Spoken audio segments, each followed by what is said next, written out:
What does this sound mean to you? Some of you won't recognize it at all. Most will say, hey, that's just the dirt block from Minecraft. But to me, that's 10 plus years of my life right there.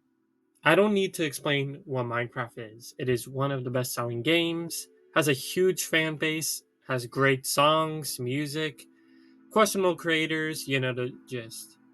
One of the most iconic games of all time. So a movie was inevitable, and lo and behold, we got it. I watched a Minecraft movie, and I felt the same way everyone else said they felt. The movie was terrible, but I still liked it. But why did so many people who have a passion for movies and film decide to hold back on this movie? Well, it goes about the way you would approach a movie like a Minecraft movie. If you judge it as a movie, then it's a terrible movie with a terrible plot and boring and basic characters. It looks bad, the themes barely exist except when they're forced down your throat in the beginning and end of the movie. I thought the movie was funnier than people were giving it credit for. I liked a lot of the early jokes with Garrett, and the whole subplot with Jennifer Coolidge dating a villager was fun. But overall, everyone had made it clear that the movie was bad, and I agreed with them for the most part. But look at what I'm trying to do. I'm trying to take the Minecraft movie seriously. This is where you look into the second way you can judge a Minecraft movie, and that's how the overall experience was.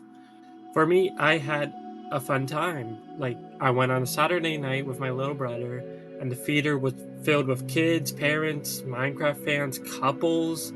Someone showed up in an inflatable Enderman costume. He had my full respect for that.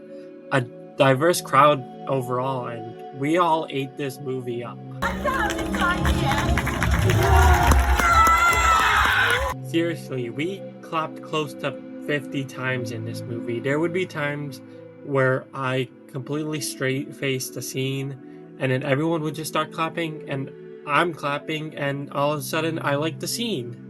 We all knew what we were heading for, and instead of complaining or whining, we just decided to switch our brains off, and we had a blast. I'm surprised no one made this comparison from what I seen, but it was like when this whole Minions trend happened a couple years ago, where everyone showed up in suits to watch Minions Rise of Gru. Just like that movie, the joke was ruined when Mr. Beast made a TikTok about it. If you haven't seen the movie, I wouldn't bother by now. No one seeing the movie after opening week is going to have that same energy that people had during the opening weekend. You're just going to be bored the whole time. So, the final way a Minecraft movie could have been viewed was by how good of an adaptation it was to the actual game. And this is where I can actually see some divided opinions. So, this is how I decided to review the movie. I've played Minecraft for over a decade and have engaged in Minecraft based content for just as long. And although, I'm not as connected to the game as it was when I was a kid, I still have that love for the game. Sure, other people who did a review on the movie also played the game and watched Dan TDM and popular MMOs as a kid. But do they know about Diamond Dimensions and Lucky Block Bed Wars? Have they ever watched Sam Gladiator, Think Noodles, or Minecraft PE YouTubers like Jack Frost Miner? Did they ever make buildings or stores or schools in Minecraft and roleplay by themselves because they saw it on YouTube? Did they ever watch series like To Kill a YouTuber or Monster School? No, because unlike those guys, Freaking loser. alright, let's get to the movie now. Despite it being a Minecraft movie, it takes a bit to actually get into the Minecraft world. And I get that. We need to establish the characters, but also this first 20 minutes felt like the slowest and fastest thing I've ever experienced. For example, they do establishing a scene for the character, this retailer named Dawn, who ends up being part of the main cast who goes to the Minecraft world. And her introduction was literally just, "Hi, guys, how's it going? I'm the retailer for your house. Here's your keys. I'm sorry that your mom died. I gotta go. Bye." And that was it. Yet at the same time, it felt like it was taking forever to get to the game. At least we got to see Dan TDM, Afmao, Mumbo Jumbo, and LD Shadow Lady. So this whole beginning scene was worth it for me. No one clapped for them except me, but I was happy still. That made the whole scene worth it for me. Seriously, my feet are clapped at the Finnish Swedish joke, but they don't actually clap when legends show up. It's stupid. Might as well speak about the characters while I'm still here. I like Jack Black. I mean, he's the savior of this movie. If he actually took it seriously or just wasn't in the movie, this movie would have went down the toilet. I thought Garrett the Garbage Man was semi funny and the most creatively written character, but everyone else sucked. They tried to make you believe Henry has a character arc, but the conflict is forced. He's a creative boy, but the world limits him, and Minecraft is the world where he can use his creativity. Boo hoo, man. Grow up, get a job. The world sucks. Congratulations, everyone. That happens to everyone. Like, seriously. The idea of him is he shows his creativity, but besides the tater gun, the only time any creativity is shown or talked about at all is at the very beginning and at the end. No conflict involves using one's creativity as a solution. And then you have the lady characters, which consist of Dawn, which I mentioned before, and Henry's sister, which I don't even remember the name for. I think it's Emily, but I might be confusing this with FNAF. The main villain was okay. Chungus deserved better. That's about all I have to say. My biggest complaint about the characters is that there weren't really any dynamics at all. There's a scene when Emily and Dawn are separated from everyone else, and Emily's talking about how bad of his sister she is, and Dawn's like, damn, that's crazy. Right. Wow. There's a fake out death in this movie, and when it cuts back to the main plot, everyone has already learned and gotten over this character's death. They didn't spend 1 second on the fact that someone literally died in their eyes. The only good that character dynamic was Steve and Garrett. But they're in Minecraft. Whoa! Wow, that sure is a lot of pink sheep for a 0.164% spawn rate. I hope someone got fired for that. I thought the first action scene after the group gets into the Minecraft world was a good representation of what a first night in Minecraft can be like for new players. I was disappointed with how they dealt with Steve's motivation, quote unquote. See, he was trapped by the piglins, and then he gets freed on them with the deal that he'll go and get the cube that brings him to the world for them in return for his dog Dennis. But 5 minutes later, it's like, oh, he betrayed the piglins. Now we've got to kill him. Although he never outright said that, and he also was still under the belief that the piglins did have his dog. So why would he betray them at that point so soon? I don't get it. The piglins look disgusting, by the way. I actually had to look away in some scenes. Speaking of the plot, why does every Minecraft-based media have to do something with the Nether? Minecraft Legends literally has this exact same plot. It's just that, no one cared because it was Minecraft Legends. Why not use the end? Since, it's the end goal of the game of Minecraft, it would make perfect sense in a movie format to use the end. Even in this movie, we don't see any nether fortresses, blazes, wither skeletons, any of the biomes, no wither, just pigs on pigs on pigs.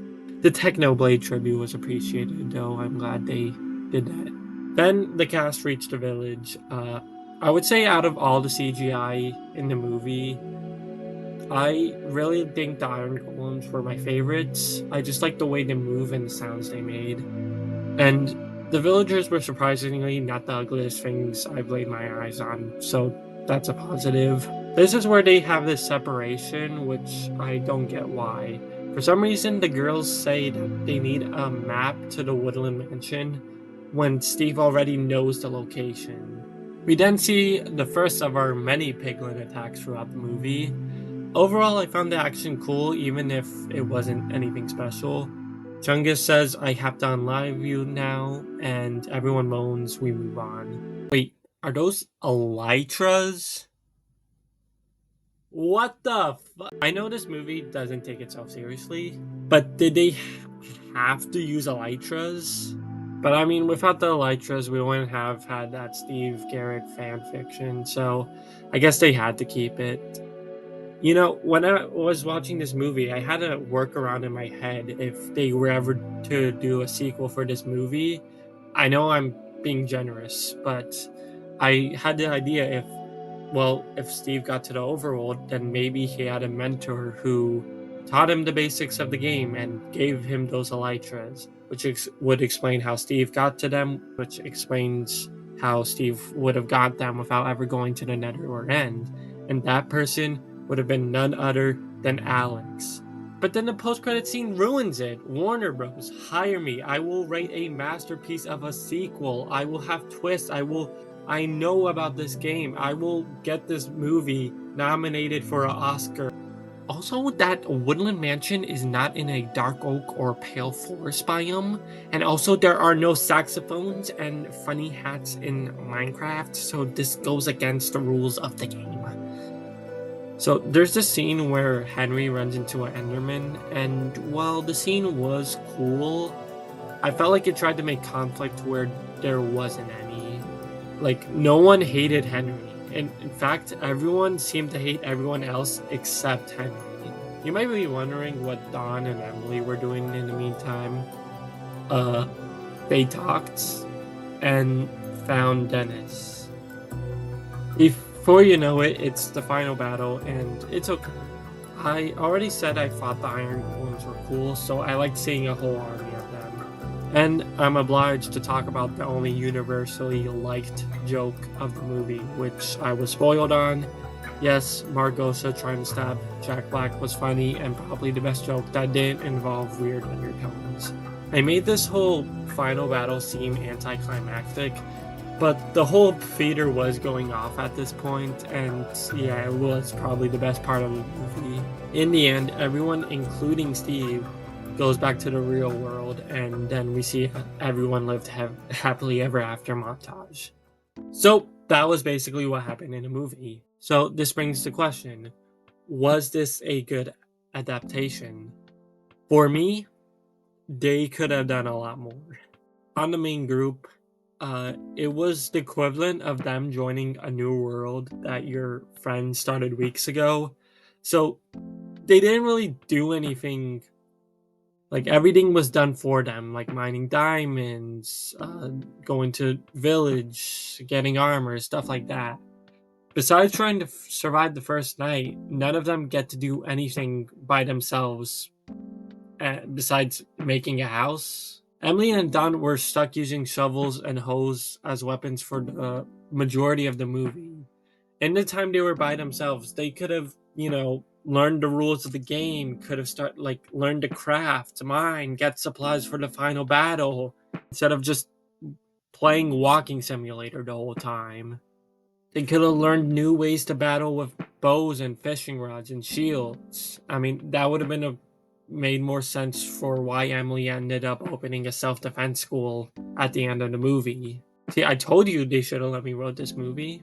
They also do no mining because Steve just happens to have stacks on stacks of diamonds. A canon event for any Minecraft world is getting that first diamond. It's that first big achievement. And so it's kind of sad that, none of the actual main group get to experience that. There's no end stuff, there's no deep dark, no raids, they don't do any trading with the villagers. There's the only biomes we ever see were plains, forest, and mountain biomes. No village labor camps. Like, these are essential things in any Minecraft playthrough that they just chose to skip out on. Would all of these have overbloated a movie? Most likely, but since when did a Minecraft movie care about how to make a good movie? Do a Mario movie and just add as much stuff as possible. It's better than time being devoted to two of the main cast just walking. I think the main problem is the fact that these characters never get involved in the game's mechanics until the end of the movie, where they just know how to play the game now. Jack Black just tells them how Minecraft works. Like, the characters are in the game, but besides Henry and sometimes Garrett, they never actually do anything and just sit around while Steve does everything for them. It's like Imagine if someone who never played Minecraft before gets to play the game, but the whole time they just follow the guy who knows how the game works. You don't do anything, despite having the controller in your hands. You just watch him play, and maybe at the end he gives you a sword and armor and tells you to kill some piglins. That's how the movie was to me.